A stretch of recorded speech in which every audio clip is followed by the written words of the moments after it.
Today, we're going to make the ultimate pan-fried salmon with garlic and herb butter. This quick and easy recipe can be crafted in just 15 minutes with a little preparation. To do so, we're going to make a versatile compound butter that works with almost any protein. After that, we're going to make the crispiest, flakiest salmon you've ever had. I guarantee with these techniques, you will make the perfect pan-fried fish every time. But first, we need to prepare our compound butter. Compound butter, also known as finishing butter, is essentially butter mixed with herbs and other ingredients to create new sweet and savory flavors. Typically, compound butters are used at the end of your dish to give an extra layer of flavor. But for us, in addition to finishing our salmon with compound butter, we're also going to baste our salmon before we serve, creating even more flavor in our dish. To begin making the compound butter, take a full stick of unsalted butter out of the fridge and let it rest until it gets to a pliable state. This will make it easier to incorporate the herbs and other ingredients into our butter. Additionally, unsalted butter allows us to control the saltiness of our salmon. For our multi-purpose butter blend, we're going to need 1 whole lemon, 1 clove of garlic, a couple sprigs of parsley, and half a sprig of rosemary and tarragon. The combination of parsley, rosemary, and tarragon will add depths of lemony, peppery, and earthy flavors to any dish. Start by finely chopping all your parsley.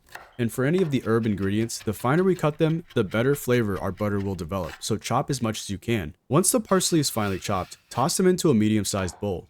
For the rosemary and tarragon, we're going to want the leaves of the herbs, so pick them off and discard the stems. The stems can be fibrous and bitter, so we don't want them in our butter. Finally, chop your rosemary and tarragon like the parsley and place them into the bowl as well.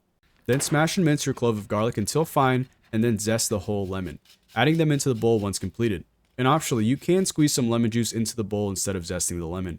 At this point, check to see if your butter has gotten to a cold but pliable state. Before we toss our sticks of butter into the bowl, we can speed up the mixing process by cutting up the butter. Now, when you start mixing all your ingredients together, you might get some resistance at first, but once you work the butter a little bit, it should get much easier.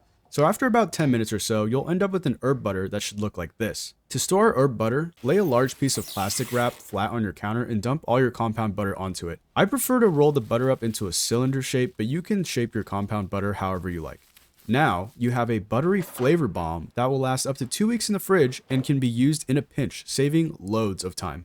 Every time we need to use this, we're saving 15 minutes of cutting, mixing, getting out your butter, cutting your herbs. And you don't even need to just use this for salmon. You can put this on almost any fish. You could even put this on steak if you wanted to. Now that our compound butter is ready to go, let's talk salmon. We're working with a fresh, deboned, skin-on fillet.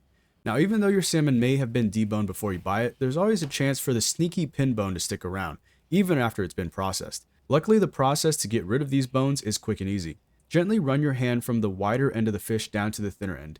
If you have any bones in your salmon, you'll be able to feel them catch your hand. From there, carefully pull them out with a pair of clean tweezers or pliers. Most likely than not, you won't find any bones, but it beats biting down on something crunchy when you're eating soft food like this salmon. Our fillet is about 3 pounds, so we should be able to get about 7 to 8 generous portions of salmon, all around 6 ounces. Since we're shooting for 8 portions, cut your salmon down the middle so you get 2 halves that are about the same weight. Then cut each half down the middle again, and then once more to get 8 relatively equal pieces of salmon. This will ensure all portions of salmon weigh relatively the same and everyone gets the same amount of delicious salmon. Next, to achieve a crispy skin on our salmon, we need to remove the moisture from the surface of the skin.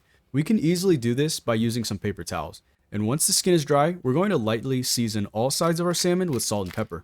We're keeping it pretty simple because the compound butter we just made is going to add tons of flavor. Additionally, fish in general is much more delicate than proteins like beef or pork, so keep the seasoning light as to not overpower the taste of salmon. Our butter is ready and our salmon is prepped, so get a stainless steel pan on the stovetop and turn it to medium. We're going to add about 2 to 3 tablespoons of a neutral oil to the pan to fry our salmon skin and keep the salmon from sticking to the pan. Once the pan is hot enough, aka the oil begins to shimmer or you can feel the heat above the surface of the pan, carefully place your salmon skin down in the pan and gently press the salmon against the pan to ensure that the salmon skin is getting direct contact with the pan. Hold the salmon down for about 5 to 10 seconds before letting go. Once your salmon is on the pan, avoid moving it around too much to allow the salmon skin to get crispy.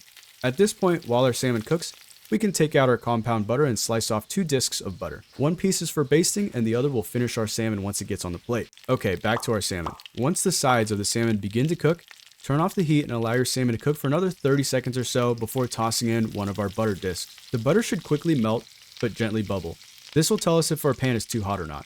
We don't want to burn the butter before we fully cook our fish. Grab a spoon and begin to baste the top of our salmon. This will cook the top of the salmon without needing to flip the salmon over. Our end product will result in a beautifully and gently cooked salmon. When we begin basting, this is when we need to start monitoring the internal temperature of our salmon. We're shooting for 130 degrees Fahrenheit or 55 degrees Celsius. As soon as the thickest portion of our salmon hits our desired internal temp, we're immediately pulling the salmon off the heat and quickly moving it to a plate. When it comes to garnishment on our salmon, a wedge of lime will go a long way to cut through some of that butter and generally complements a salmon dish like this very well. Don't forget to also lay that second disc of finishing butter on top of the salmon and allow the heat to gently melt it. And finally, what we're left with is a delicious piece of salmon. The skin is perfectly crispy and light, adding a nice change of texture. Ooh. Yeah, that's crunchy.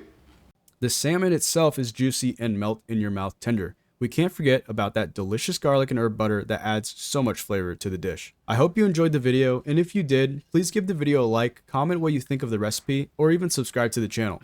If you tried this recipe out for yourself, let me know down in the comments. Anyway, until my next video, I will see you all next time.